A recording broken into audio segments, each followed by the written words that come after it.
अनोखी औरत का जादू। गांव के एक छोटे से बस्ती में एक औरत रहती थी। उसका नाम पार्वती था और उसके पास एक विशेष प्रकार का जादू था।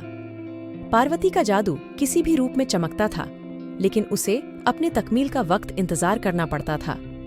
पार्वती ने अपने जादू का इस्तेमाल कभी भी खुद के लिए नहीं किया। उसकी मदद से वो दूसरों की जिंदगी में रंग भर देती थी। एक दिन बस्ती में एक लड़का आया जिसका नाम राहुल था। उसका दिल टूट चुका था।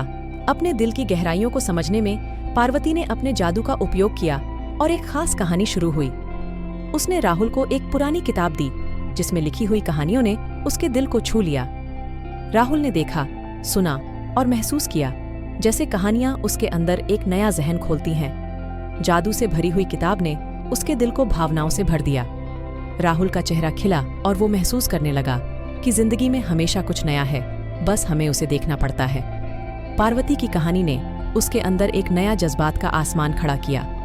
इस कहानी के तीसरे दिन बस्ती में एक नया परिवार आया।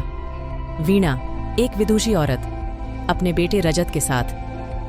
रजत एक शांत स्वभाव वाला लड़का था, लेकिन उसमें एक खास चमक थी।